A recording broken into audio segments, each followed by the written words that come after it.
Question 12, we're making tablecloths, and the thickness of the tablecloth is normally distributed with an average thickness of 2.5 millimeters and a standard deviation we don't yet know. But we're told that the probability that the thickness is less than 2.55, got to be careful with these numbers here, aren't we, is equal to 65%. And so 2.55, take away the mean, divided by the standard deviation, is the normal distribution backwards version of that one. So menu 7, 3, the area we want is 0.65, and so we've got 0.3853.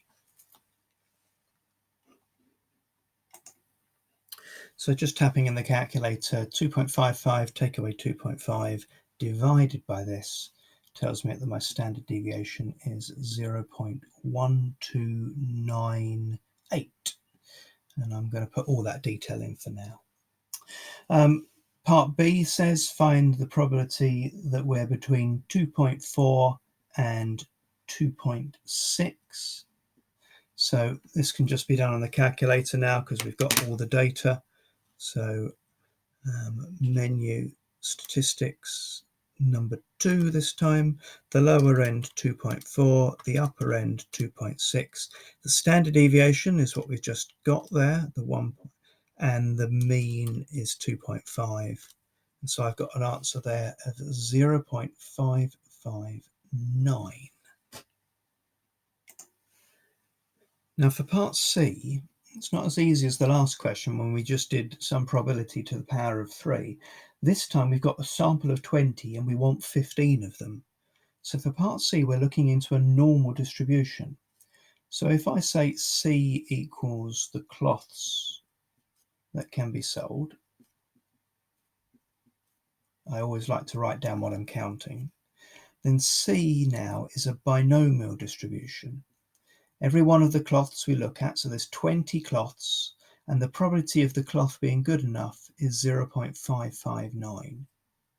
We want the probability that, what does it say, at least 15. So we're allowed the 15.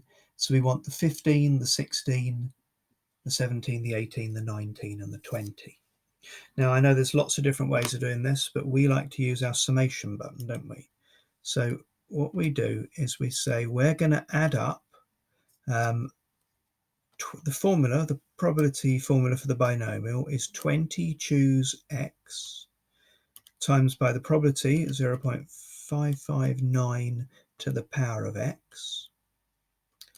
And the other probability we've got, so 0.441, so that's just 1 minus 0.449, and that's to the power of all the rest of them. So 20 take away x.